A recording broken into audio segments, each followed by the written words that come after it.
c'est l'un des grands succès du théâtre cette année. On y vient, les Fourberies de Scapin à la Comédie Française. Oui, vous en aviez d'ailleurs parlé avec le metteur en scène Denis Podalides dans Melting Pot. Patrick, la pièce, elle se joue jusqu'en février, mais tout est déjà complet. Ce soir, elle sera diffusée en direct dans 250 salles de cinéma en France. Ça représente environ 30 000 spectateurs.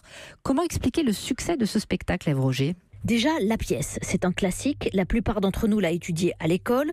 L'histoire de ce valet Scapin, drôle et malin, qui se venge de ses maîtres. Et puis justement, il y a cet acteur qui surgit nu sur scène au début, Benjamin Laverne, pensionnaire de la Comédie Française. Ces galanteries ingénieuses qui le vulgaire ignorant donne le nom de fourberie. Il campe un Scapin virevoltant, inépuisable, irrésistible, qui nous fait exploser de rire dans cette fameuse scène du sac où il a enfermé Géronte, l'un de ses maîtres, pour mieux le frapper avec un bâton. Et chaque soir, à cet instant, dans la salle, c'est le délire, à la grande surprise d'Éric Ruff, le patron de la Comédie Française. Je suis toujours frappé du rire des gens sur la scène du sac, qui est quand même un truc très violent.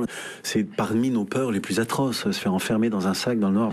Et là, il y a un espèce de truc, alors c'est sans doute, encore une fois, ce contexte social qui fait que les gens rient, mais c'est étonnant parce que et les enfants et les adultes rient à gorge déployée. C'est assez curieux. Ajoutez à cela une mise en scène haletante, signée Denis Podalides, des costumes d'époque de Christian Lacroix, et vous avez la recette d'un succès populaire. Ève Roger, et pas de panique, si vous ne trouvez pas de place dans les cinémas Gaumont-Pathé ce soir, les Fourberies de Scapin seront à nouveau diffusées du 12 novembre au 31 janvier, mais cette fois en différé.